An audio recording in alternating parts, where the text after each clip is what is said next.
जैसा कि आप सभी जानते हैं, सच की हमेशा जीत होती है और हमारी एक छोटी सी प्रयास आप तक बड़ी खबर पहुंचाती है। तो स्वागत करते हैं आप सभी का STS न्यूज़ चैनल पर। आगे बढ़ने से पहले आप इस वीडियो को लाइक और चैनल को सब्सक्राइब जरूर कर ले और साथ में बेल आइकन भी प्रेस कर ले। चलिए बढ़ते हैं खबरों की। आप किस राज शहर से न्यूज़ को देख रहे हैं, कमेंट में जरूर लिखिए।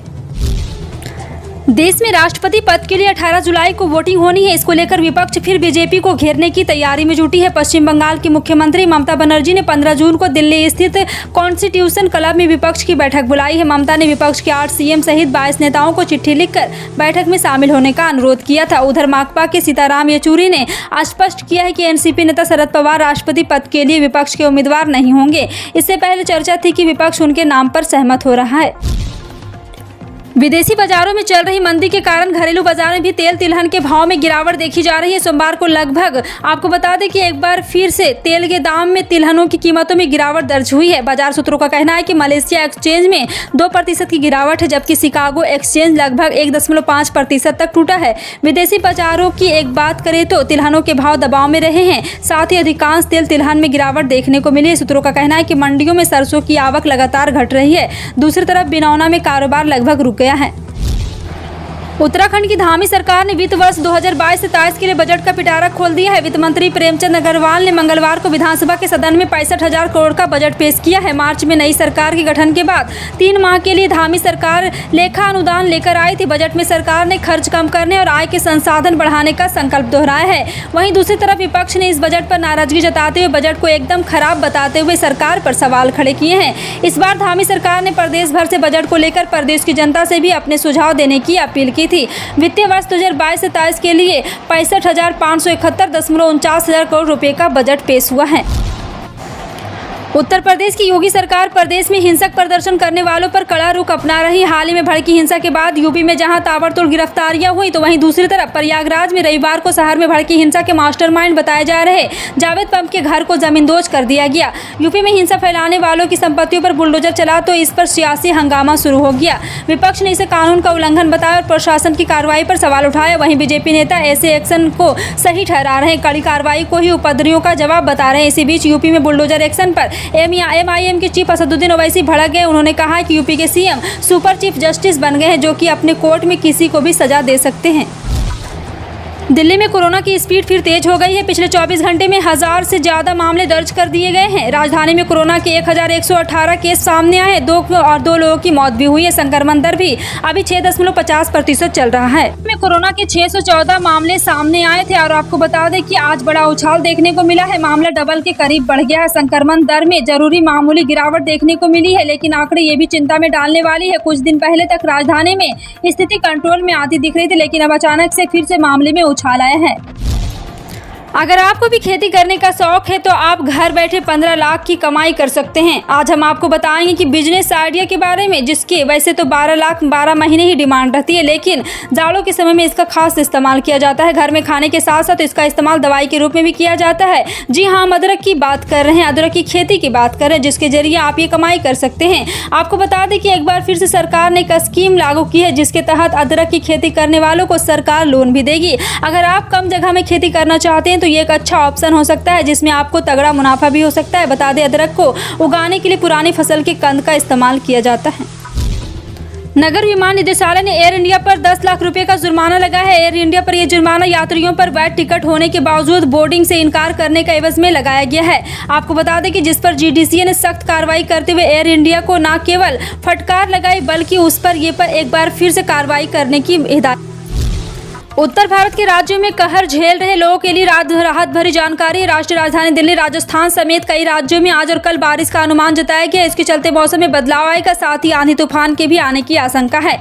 मौसम विभाग ने सिलसिलेवार ट्वीट्स करके मौसम में बदलाव आने की जानकारी दी है। IMD ने मंगलवार दोपहर ट्वीट किया, वेस्टर्न डिस्प्लेसमेंट के चलते वेस्टर्न हिमालयन रीजन और उसके पास के मैदानी क्षेत्र पंजाब, हरियाणा, चंडीगढ़, दिल्ली और राजस्थान में 14 और 15 जून को बारिश हो सकती है। इसके साथ ही आंधी तूफान के भी आसार हैं। देश के दूसरे सबसे बड़े सरकारी बैंक में खाता रखने वाले ग्राहकों के लिए अच्छी खबर है। अगर आपने भी बैंक में फिक्स डिपॉजिट करा रखा है तो आज से आपको ज्यादा ब्याज का फायदा मिलेगा। बैंक ने एफडी की दरों में इजाफा कर दिया है। बैंक की नई दरें आज के यानी कि 14 जून 2022 से लागू कर दी गई है। और आपको बता दें कि बैंक ने 2 करोड़ रुपए से कम की एफडी पर ब्याज दरों में इजाफा कर दिया है। बैंक ने 1 साल से लेकर 10 साल तक की एफडी की दरों में इजाफा कर दिया है। जी हाँ, आपको बता दें कि एक बार फिर से यहाँ पर सबसे बड़े सरकारी बैंक ने भी आज से ब्याज दरों में बदलाव किया है। एसबीआई ने भी आज से कुछ खास अवधि की ब्याज दरों में बदलाव किया है। सोने और चांदी की कीमतों में हफ्ते के दूसरे दिन भी गिरावट देखने को मिली है। मंगलवार को भी सोना सस्ता हो गया है। अगर आपका गोल्ड खरीदने का प्लान है तो यह आपके लिए बहुत ही उम्दा खबर है। जी हां, आपको बता दें कि इस समय लगातार कई दिनों से सोने और चांदी की कीमतों में गिरावट देखने को मिल रही है। आज के कारोबार के बाद सोना 50,500 के भी नीचे फिसल गया है। HDFC सिक्योरिटीज के इसके बारे में जानकारी दी है। आपको बता दें कि दिल्ली सराफा बाजार में मंगलवार को सोना 547 रुपये सस्ता होकर 50,471 रुपये प्रति 10 ग्राम पर आ गया है। वहीं पिछले कारोबारी सत्र में सोना 51,018 रुपये प्रति 10 ग्राम पर बंद हुआ था। उत्तर प्रदेश के प्रयागराज शहर के करेली और अटाला क्षेत्रों में एक बार फिर से शुक्रवार को हिंसा के मास्टरमाइंड का मकान ध्वस्त करने के बाद प्रयागराज विकास प्राधिकरण अन्य 37 आरोपी के पता तलाश रहा है। यदि इनके मकान के नक्शे पीडीए से पास नहीं पाया जाएगा तो उन मकानों पर कानून के मुताबिक कार्रवाई होगी। प्रयागराज विकास प्राधिकरण के जोनल अधिकारी अजय कुमार ने बताया कि प्राधिकरण को 2-3 दिन पहले उन 37 लोगों के नामों की सूची मिली है जो पथराव की घटना में शामिल थे। उन्होंने बताया कि प्राधिकरण के लोग इन 37 आरोपियों के पते ठिकानों की तलाश कर रहे हैं। भाजपा की निलंबित प्रवक्ता नुपुर शर्मा ने एक बार फिर में नुपुर शर्मा के पक्ष में चैटिंग करने वाले एक युवक को महंगा पड़ गया है। नवादा नगर थाना की पुलिस ने उसे गिरफ्तार कर लिया है। पकड़ा गया युवक वीरेंद्र कुमार ओकोबोल थाना क्षेत्र के पोखरिया गांव निवासी दरोगा राय का बेटा है। उसे नवादा नगर के मिर्जापुर मोहल्ले से गिरफ्तार किया गया है। फिलहाल पुलिस इस मामले पर कुछ भी बोलने से कतरा रही। वहीं हिंदू संगठन ने इसे प्रशासन की एक तरफा कार्रवाई बताते हुए आपत्ति जताई है। झारखंड एकेडमिक काउंसिल द्वारा 12वीं का परिणाम यानी कि आज 15 जून 2022 को घोषित होने की संभावना जताई जा रही है। हालांकि झारखंड बोर्ड की तरफ से अभी तक इस बात की पुष्टि नहीं की गई है। झारखंड बोर्ड रिजल्ट घोषित होने के बाद सभी छात्र आधिकारिक वेबसाइट jharkhandresult.com पर रोल नंबर के माध्यम से अपना रिजल्ट देख सकेंगे। झारखंड एकेडमिक काउंसिल द्वारा 10वीं की परीक्षा 24 मार्च से 20 अप्रैल 2022 तक और 12वीं की परीक्षा 24 मार्च से 25 अप्रैल तक आयोजित की गई थी। थोक महंगाई दर मई के महीने में 15.88% पर जा पहुंची, जबकि अप्रैल महीने में थोक महंगाई दर 15.8% थी। गौरतलब है कि अप्रैल में 15% के ऊपर जाते ही थोक महंगाई दर 9 साल के उच्चतम स्तर पर पहुंच गई थी। वहीं मंगलवार को जारी किए गए सरकारी आंकड़ों के मुताबिक मई की थोक महंगाई दर साल 2012 के बाद से अब तक के उच्चतम स्तर पर है। खाद्य वस्तुओं पर महंगाई दर अप्रैल में 8.88% से बढ़कर मई में 10.89% हो गई। सब्जियों की महंगाई दर 56.36% रही, जो अप्रैल में 23.24% थी। रिलायंस जियो ने अपने मोबाइल फोन यूजर्स को बड़ा झटका दिया है। देश की सबसे बड़ी टेलीकॉम कंपनी ने एक बार फिर अपने प्रीपेड प्लान की कीमतों में इजाफा कर दिया है। कंपनी ने जियो फोन के लिए मौजूद प्रीपेड रिचार्ज पैक को 20% के करीब महंगा कर दिया है। जियो फोन रिचार्ज पैक को नई कीमतों के साथ रिलायंस जियो की वेबसाइट jio.com पर लिस्ट कर दिया गया है। बता दें कि कई सारी रिपोर्ट ये जानकारी सामने आई कि कंपनी ने 150 रुपये तक अपने प्रीपेड प्लान महंगे कर दिए। हाल ही में कंपनी ने जियो फोन के 749 रुपये वाले प्रीपेड प्लान की कीमत बढ़ाई थी और अभी यह प्लान 899 रुपये में उपलब्ध है। देश में ऐसे कई लोग हैं जो बिजली बिल चुकाने से बचते नजर आते हैं। ऐसे डिफॉल्टरों के पकड़कर सरकारें इनसे बकाया वसूलती है, लेकिन देश के कई राज्यों के सरकारी विभागों पर बिजली का बिल बकाया है। इनसे वसूलने का काम तो चल रहा है, लेकिन ये उतना सफल नहीं हो पा रहा। पंजाब भी उन्हीं राज्यों में से एक है जिसके सरकारी विभाग पर बिजली बिल बकाया है। इसकी जानकारी खुद Punjab state electricity board engineer association ने दी है और इन सरकारी विभाग को डिफॉल्टर की कैटेगरी में डाल दिया गया है। बता दें कि एक बार फिर से Punjab state electricity board engineer association के अनुसार सरकारी विभाग बिजली बिलों के प्रमुख डिफॉल्टर और उन पर अप्रैल 2022 तक 2,366 करोड़ रुपए का बिजली बिल लंबित है। राष्ट्रीय जनता दल अध्यक्ष लालू प्रसाद यादव को अब उनका पासपोर्ट मिल जाएगा। उन्होंने कोर्ट में पासपोर्ट की मांग को लेकर अर्जी दाखिल की थी। दरअसल लालू यादव की किडनी खराब है और सिंगापुर में उन्हें अपनी किडनी का ट्रांसप्लांट कराना है। लालू प्रसाद यादव के पासपोर्ट मामले की आज कोर्ट में सुनवाई हुई। उनकी अर्जी के कोर्ट ने स्वीकार कर लिया। कोर्ट ने लालू के पासपोर्ट को रिलीज करने का आदेश भी दे दिया है। अब लालू सिंगापुर में अपना इलाज करा सकते हैं। लालू यादव के अधिवक्ता प्रभात कुमार ने इसकी जानकारी दी।